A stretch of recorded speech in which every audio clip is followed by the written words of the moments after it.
Good morning, guys, from the Florida Keys. We are leaving Bud and Mary's Marina right now with Captain Nick Stancic of Stan's Fam on YouTube. If you guys aren't already subscribed to him, make sure you check him out. But I have my parents today on the boat with us, and we are going sword fishing. I am super excited, so wish us luck, and hopefully we catch one. Ready? I'm ready. I've been ready for days. Excited? I've been excited for days. We got the famous oatmeal? We got the oatmeal.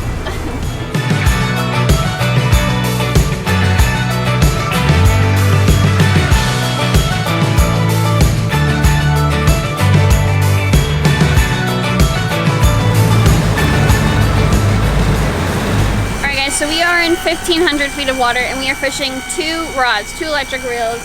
We have one that is on bottom and then one that is suspended up with a jug, so that one's a little bit off bottom.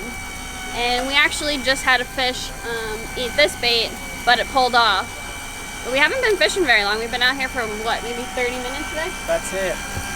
And so now we're bringing both rods back in because we got to check this bait just in case. So I think this is like my 4th time going sword fishing, and it's like your second, and I think that was the most exciting thing we've ever had happen to us. I've never had a bite while sword fishing before, so hopefully they're biting today. I'm very excited. We're getting one. We're getting one. We're coming up to a floating object here. I don't know what it is. Unidentified floating object. Yep. Oh! That's a bigger one, isn't it? Yeah, not a bad one. No, it's squid. Yeah. Squid shrimp. I need to break the ice. Alright guys, so we are basically just drifting around, waiting for a swordfish bite, and we saw some dolphins around the boat. And I'm hooked up to a little mahi. Probably just legal. Uh-oh, don't get it there.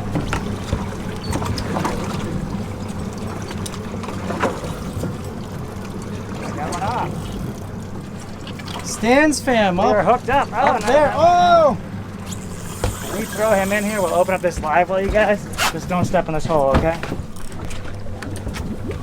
Flip him. That's I'm nice. going to.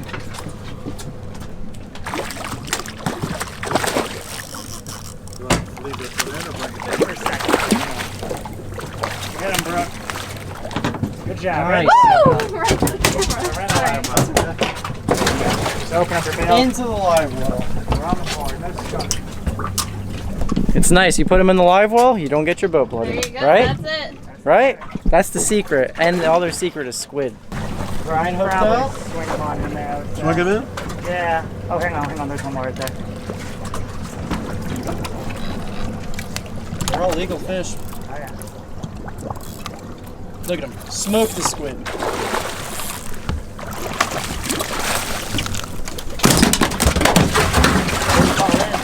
Well, there is a bunch of scattered weed out here, and in the scattered weed there's a bunch of almaco jacks, and we caught 3 dolphins, 3 keeper dolphins. And there's a couple tripletail. There's like a floating, kind of looks like a chum box or something floating over there. So there's like a bunch of bait around this area, and that's where we caught those 3 dolphins. Isn't that crazy? One floating chair creates all this life to come hang out. It gives the fish something to hang around and feel a little bit safe. So we are setting our baits for the 3rd time, and today is literally glass calm. You couldn't ask for a more perfect flat day than this, but it is really hot.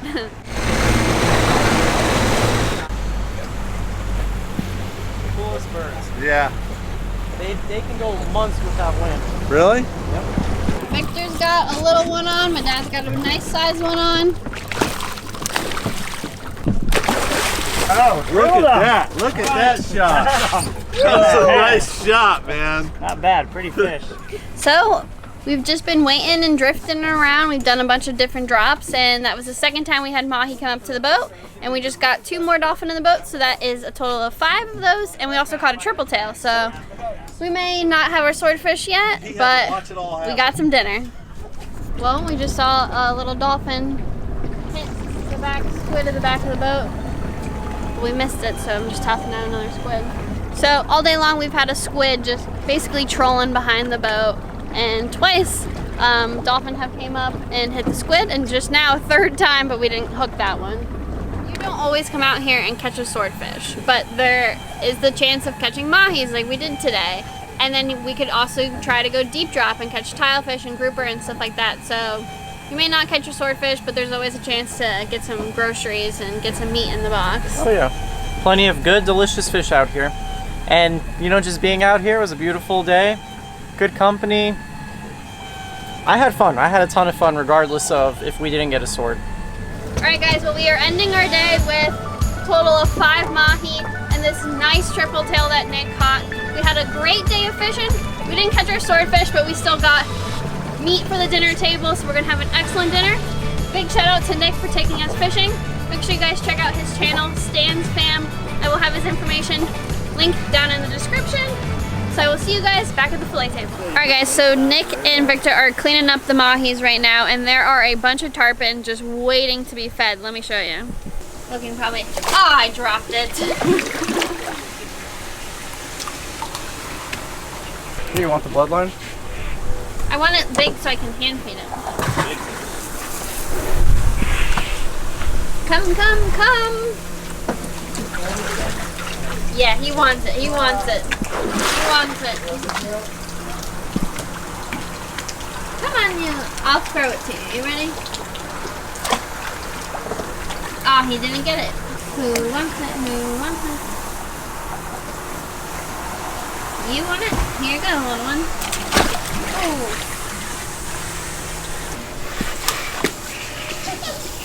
He was lazy. Alright, so you're taking out the bellies. Yep, we got fresh sword bait for our next trip, and we still got most of the filet to eat, so we're still good. So this is what we were using today for bait. Right at the bottom of that chute. That's what we use. We use that bonita strips. The swordfish do eat them sometimes, just not today. But I promise you we're going to get one. Mark my words.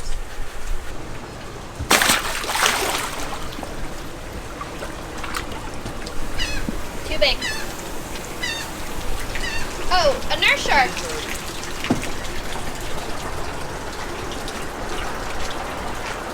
The nurse shark got it. I don't know if you can see, there's a nurse shark down there. A couple of them wrestling. Oh, a bull shark!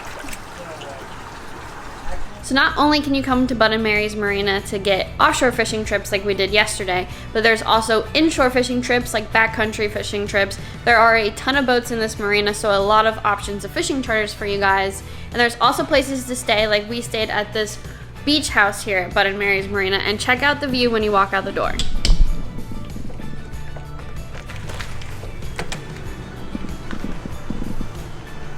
Literally right on the water, the ocean is right there. Even if you don't want to come here on a fishing charter, to just walk around here is so awesome. Like yesterday when we came in and we were feeding all the tarpon, and there was a ton of sharks right back here, literally. You could stand right here and see a bunch of sharks. It's just a really neat place. This is actually one of my dad's favorite places to just walk around and look. If you come early in the morning, you watch the fleet leave the docks, and then if you come in the afternoon, you watch the fleets come back in and clean all their fish, and there are tarpon and sharks and all that stuff eating all the fish that all the charters caught all day long. And it's just a really, really neat place. So if you come to the Keys, even to just walk around, come check it out. It is a very, very cool place.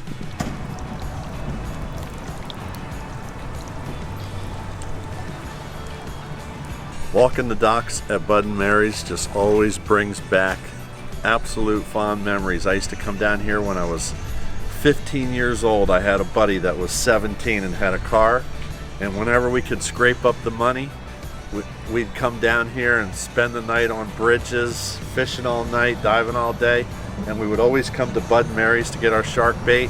I can't come to the Keys without walking the docks at Bud & Mary's. And Nick really hooked us up, and you know, we stayed in a nice beach house here, which is the view from the beach house is amazing. And you know, we fished with him for 10 hours yesterday. We didn't get a swordfish, but I still enjoyed it. You know, fishing on a nice boat, gorgeous day, people I wanted to fish with. It was fantastic.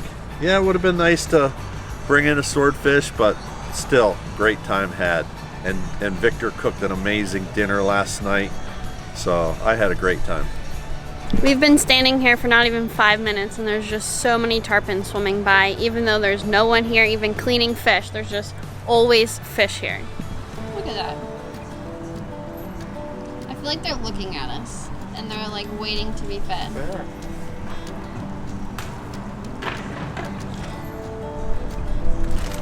Alright guys, so we are back home from the Keys and it is time to cook up our fresh mahi. And we are going to grill it in this cast iron pan. And the first thing is we got a little bit of olive oil at the bottom of the pan, and then we have some chopped up tomatoes as well as white onion. So I'm gonna put these in here, and the reason I'm putting this down first before the fish is these mahi fillets are so small that if I put them at the bottom of the pan, they're gonna cook so fast and these vegetables aren't gonna get a chance to cook all the way.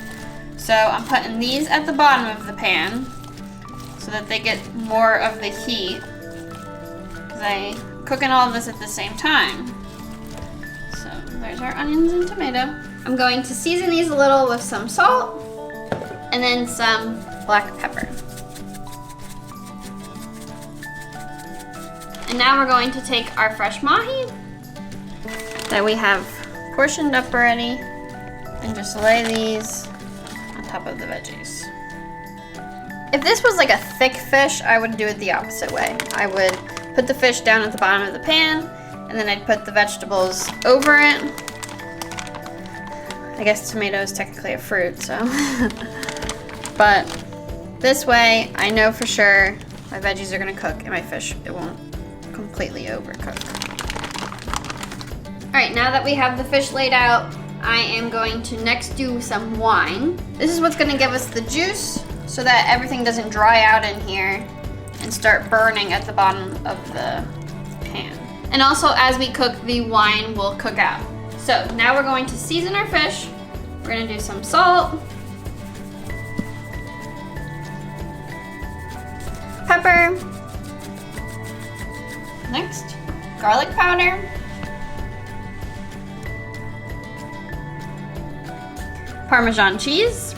And if you guys have been watching my channel for a while, you might actually recognize this recipe because this is actually one of our favorite dishes to make, but we normally make them in individual cast iron skillets so everyone gets one. And doing it this way in one giant cast iron just kind of makes the dishes easier. You have one cast iron to clean opposed to an individual cast iron for every single person, but you could do it like this too if you have one giant cast iron skillet instead of needing a bunch of individual ones, which you guys have probably seen me do in the past. Now, paprika, some fresh lemon juice, just always make sure no seeds sneak in there. And then lastly, some butter slices. This is basically like a half a stick of butter cut down.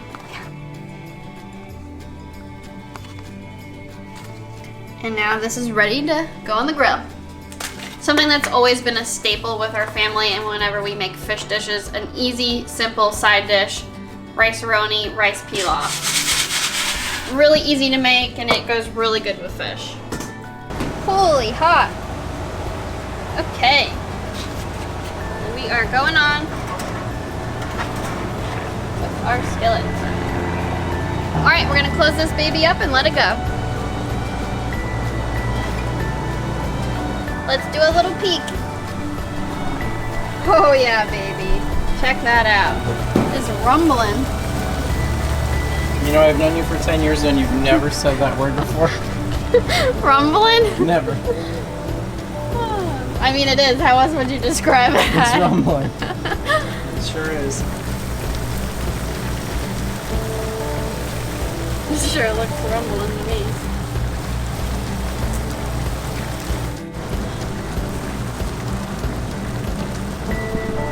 Alright, so it's been on for 15 minutes and Vic is going to take it off because this thing is very heavy and very hot.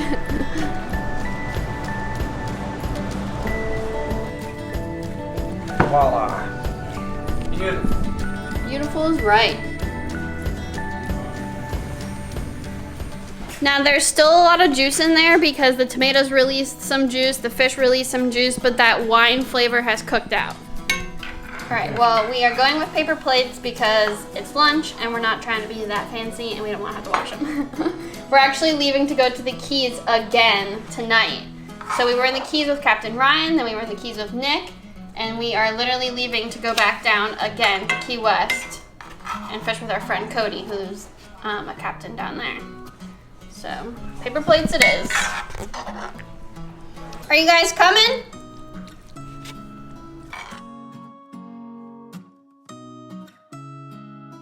Ooh, baby. Dolphin? Look at this plate. Yeah. Keys dolphin. Nick Stancic dolphin. Yeah, baby. This is basically the recipe we always do in the skillets, but in a big skillet. What a nice, light way to eat lunch, isn't it? Tasty. I think it doesn't dry out as much in the big skillet versus all the smaller skillets. I like doing it like this for that aspect where it stays a lot juicier. Versus the small pans, it tends to dry out faster. So I've known Brook's family for 10 years now, and this was one of their signature recipes, one of the ways they always cook fish, and you guys have seen us cook fish probably hundreds of different ways now on both my channel and Brook's channel, but this is always going to be a staple. It is so delicious, simple, light, perfect lunch dish, and Brook knocked it out of the park as usual. Good job, babe. Thank you so much. I didn't know this was our signature dish until Victor said it. It seems like it tastes a lot better than I used to make it. I used to be the seafood cook in this house, but no more. These two guys, they just surpassed me a long, long time ago. So I didn't even notice it as the signature dish. That's how much better it is than the way I used to make it. So there you go, bro. Well, it's just in a different pan. No. It held its juice a lot better. Well, that made a big difference, I think. You know, and you cooked it on the grill still? Yeah. Man, it turns out, it actually turns out good on a bigger pan. Lunch doesn't get much better than this. I'll say that. It's this fish cooked up real well. I feel really lucky. I'm really enjoying this lunch. Thank you so much. I love when you cook for me. Love you. Well, I want to give Nick another big thank you for taking us fishing. Make sure you guys check out his channel, Stan's Fam. I will have it linked in the description. As always, thank you guys so much for watching, and I will see you in the next video. Good luck, guys. Nice real. Let's take a couple seconds out of your time for us. God bless. God bless.